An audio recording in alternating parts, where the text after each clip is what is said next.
As a business owner, I spend a lot of time trying to figure out what's in it for the employee. Some would say too much time.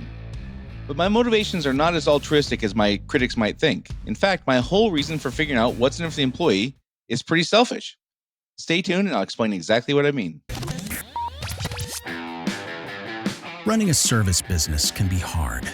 It is not unusual for business owners in industries like contracting, home repair, auto repair, business-to-business services like janitorial, IT and accounting, and many others to feel overwhelmed by all the priorities facing them at any given time. Between addressing the needs of the customers, managing the employees, figuring out the financials, and getting processes in place, feeling like you're making significant progress on your business journey can be difficult. Welcome to Service Industry Success, hosted by Brian Harding. Each week, Brian will look at real-world strategies for building the business you are dreaming of, while also sharing tactics to get through some of the most frustrating parts of business ownership with a lot more ease. Let's get started. So here's the thing. I'm selfish and I want what I want. I have standards I want met. I don't want to lower those standards. I don't want to have to explain to somebody why those standards are the way they are. I want what I want. I don't want to have to be bothered with babysitting or micromanaging or overseeing critical details that, quite frankly, I should be able to trust people to take care of on their own. I'm also quite impatient. I want what I want, like yesterday. I'm not a fan of waiting for things. In short, I want the shortest path possible to getting exactly what I want with the least amount of energy and effort required from me. So when I speak in places or somebody meets me for the first couple times or people come to classes I put on or whatever, and I say things like, we got to figure out what's in it for the employee, oftentimes they look at me like I have antennas on my head. Like, what are you talking about? We have to figure out what's in it for the employee. They get a paycheck, don't they? We have a great family culture here. We have great benefits. They're making $25 an hour. When I was their age and making this, we go down this whole path where people just think I'm nuts for even asking this question. Like, they get paid a wage. They're supposed to do the thing. That's where it's supposed to end. And I just have learned over, decades now that approach has varying kinds of results. Results may vary, as they say. So one of the things that you've heard me talk about before, if you've been listening for quite a while, I haven't talked about this in maybe over a year or two. I don't know. It's been a while, but I had a boss who was not a very kind person, wasn't very friendly, wasn't very fun to work for, and he would very much say I worked for him. There's no question. But he introduced me to this concept of the three-legged stool. And the three-legged stool is, the theory goes like this. Imagine, our success rests upon a three-legged stool. And the first leg is what's in it for the company. The second leg is what's in it for the customer. The third leg is what's in it for the employee.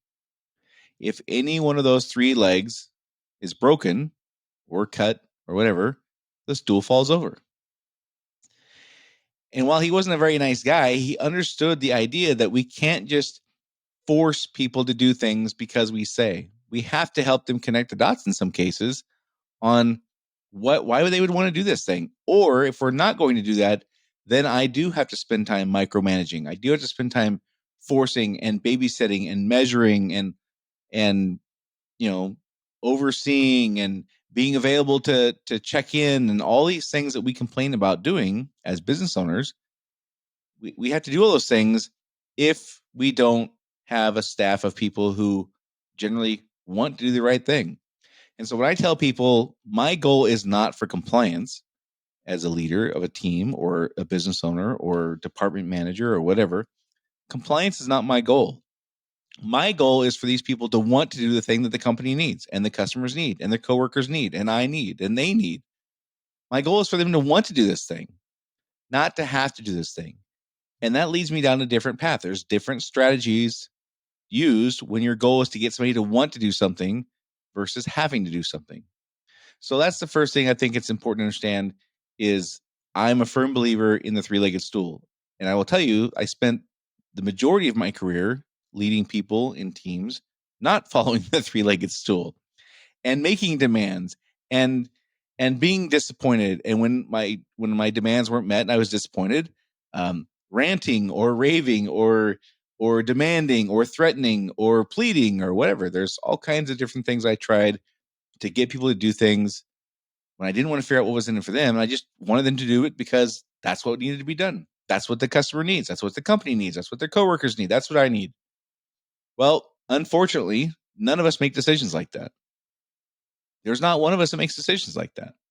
So I had to get intentional about, do I want things to be kind of a top down? We're going to put these things upon people, these concepts, these ideas, these strategies, these procedures, the customer journey. Like, we're gonna force this upon people, or could we work with them and help us develop things, and let things be their idea. And I'm going to give you an example here in a second. Like, if you've managed a group of people for more than 5 years, you've heard somebody say somewhere, if you want people to do something, let it be their idea. In many cases, over 80% of the time, probably, in many cases, the thing that has to be done is obvious. Again, I'm going to give you an example I'm talking about here in a second. You can come to no other conclusion. But if I tell them this is what we need, there's a different level of buy-in than if it's their idea, if they come up with it, if they develop the process or procedure, if they develop the outcome or the KPI or the measurement or whatever. If it's their idea, even if it's really the only option, there's a different level of buy-in. So my strategy is, whenever possible, to let them have the win, let them have the credit for the idea, let them have all of that, and figure out what's in it for them to do this thing that we've all now agreed needs to be done. So, for example, I was doing some training with one of my clients, and we had about a half a day with the team. And this could be any of the clients I work with. This is a very common kind of a situation. And we were talking about accident prevention. In this particular case, the company has a number of vehicles. The company, transports materials and supplies that the customer buys that get installed. And if they get damaged, there's problems with that. Of course, if there's vehicle accidents, there's be problems with that. And one of the things I asked this group of people was, if I come back in a year, me, Brian, this outsider of your company, if I come back in a year, what is an acceptable number of vehicle accidents or injuries or property damage incidents to happen in a year? Now, this is a company of, 15, 20 people, whatever. What is a reasonable or acceptable number of accidents of those types to have, and still consider ourselves to be doing a good job in accident prevention, or safety, if you prefer that word? And I stopped talking. Now, of course, they're sitting there going, well, what answer is he looking for? And so the first thing somebody said was, well, of course, zero. Zero's the answer. And that's when I said, okay, I understand zero is the answer you're supposed to give, but what do you really think the answer is? Don't give me an answer you think it's supposed to be. Tell me what you think the answer really should be. Like, from your perspective, what do you think is a reasonable number of incidents like this to happen in a year, where if I came back, we would still say we were doing a quote unquote good job at accident prevention? And that started a conversation that probably took about 20 minutes. And there was really compelling points. Well, is it reasonable to say we should be perfect? That seems kind of weird. Although if we don't do it perfectly, like, people could get hurt. Thousands of dollars of damage could be done. We could have a vehicle out of commission. Um, they said all the things. They say all the things that we would all say. These are reasonably intelligent people who are great at their craft. They said all the things that we would say in an honest, true discussion like this.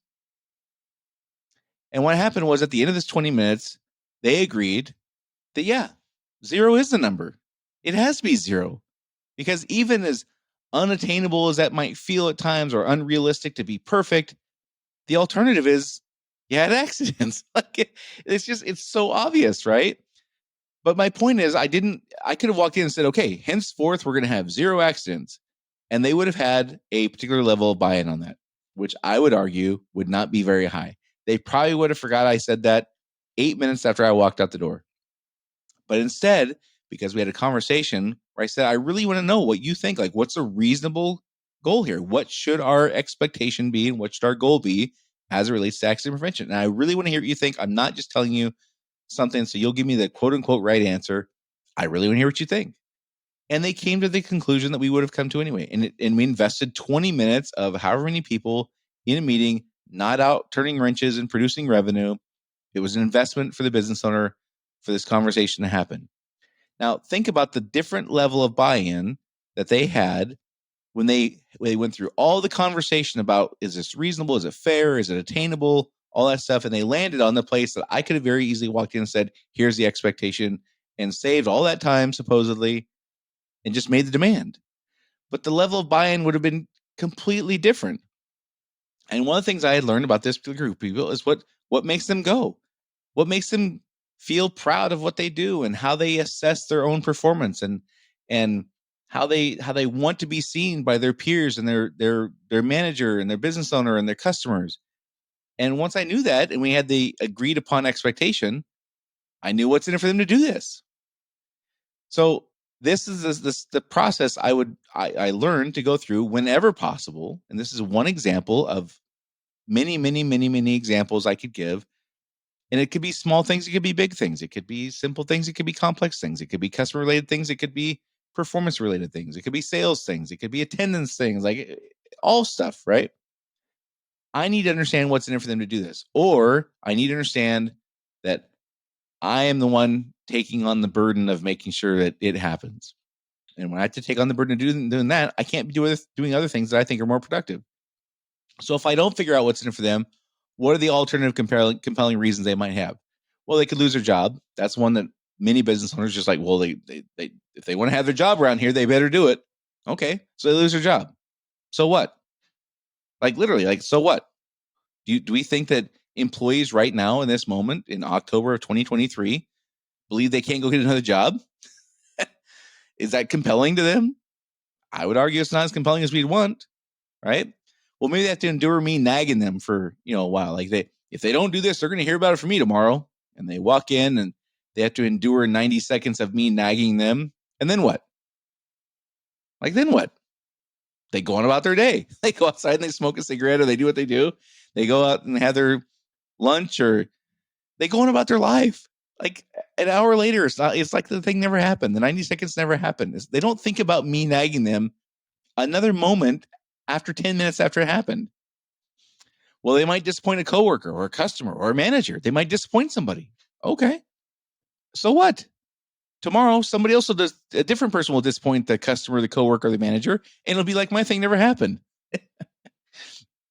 So who has the responsibility of making sure it gets done? Me.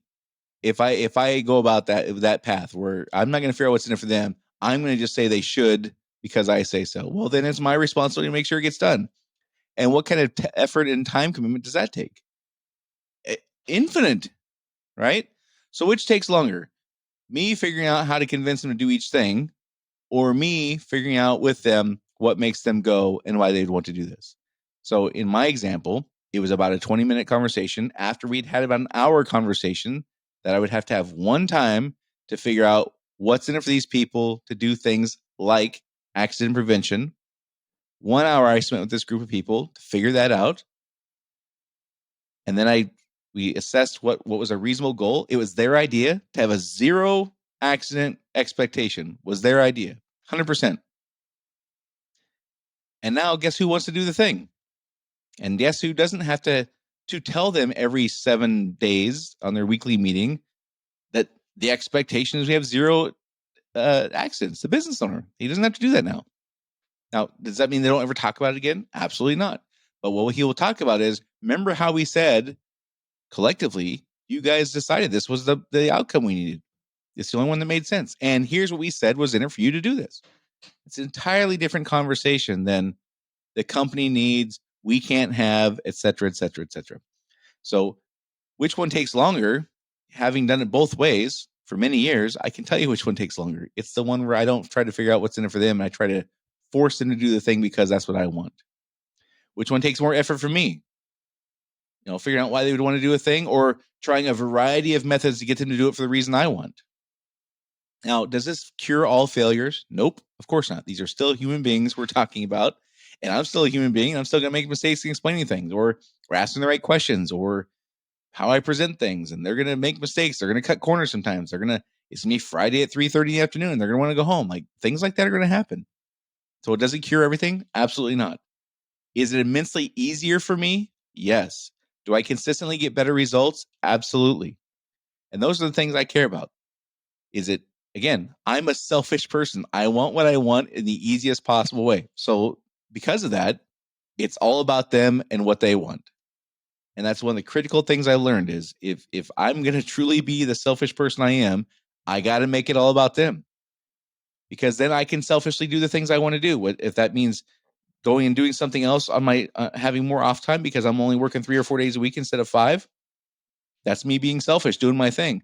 If it's me running the business or building the business and focusing on things that grow the company rather than making sure they follow this procedure and how to do this one thing, then that's me being selfish. I get to grow my company instead of babysitting them to do the thing because they want to do the thing. And so it's more likely to happen without my oversight. So here's the first thing that I'd recommend is collectively, we just got to know, like, what makes these people go? Why are they doing your thing for $25 an hour versus doing a different thing for $25 an hour? If I don't know the answer to that question, that's a good place to start. What makes them feel like they're doing a good job? And then once we know that, what makes them feel like they're doing a good job? How does that feeling that they're trying to get tie into the things that you want done? Individually, what are the personality drivers? We've talked a lot in this podcast about personality drivers and the 4 quadrants and internal or introvert, extrovert, and task and people. There's tons of stuff we talked about. I'm not going to go through that whole thing again. But what makes them go individually? What are they trying to feel individually? What are their goals individually? What are they, and I don't like the cliche, like, what do you want your career to look like in 5 years? I don't like that. But I essentially want to know, like, if you could wave your magic wand, what job would you have in 5 years? And why do you want that? And why do you care about that? And on we go, right? If I understand those things, then I can speak to those things when I say, hey, the thing that we talked about you need to improve on, that's likely to get you this outcome you said you wanted. And this other thing you care about, it's how you get that, right? Again, it's how do I tie the things that they want into what we need done? So this is on a collective basis and an individual basis. So one of the questions I get most from people on this topic is, you can't mean this collectively. You can't mean the whole group. I 100% mean the whole group. I start with the whole group. And then, individual coaching conversations, of course, you're going to talk about the individual stuff, but the group has to agree with this stuff as well. I don't know how this would work where you get 14 individuals and had 14 different private conversations to agree to a thing. There's no accountability then. There's no group accountability. Like, it's absolutely a group thing. So I have tried forcing, begging, threatening, pleading, firing people as examples, suspending people, all these things. And I will just tell you, that sucked a bunch, like a lot. It's not a fun way to go about it. And the results I got were not nearly as good as the results I got much later in my career after I started figuring out why they would want to do the thing. Once I started figuring out why they would want to do the thing, my life got a whole lot easier, both because of the effort required for me to get compliance and from consistently achieving better results. So if you find the information I share helpful, please share this podcast with a friend or colleague you think could benefit from it. Of course, public sharing is also appreciated, but these are the kinds of things that I don't know where else you get this kind of information. These are the kinds of things that people I work with get benefit from. Their lives get easier. They get more freedom. It helps them figure out strategies to help, grow their teams and develop their teams. If you know somebody who could help this and helped you, please pass it along to them. That's all I asked. And that's it for this week. And I'll talk to you all next week.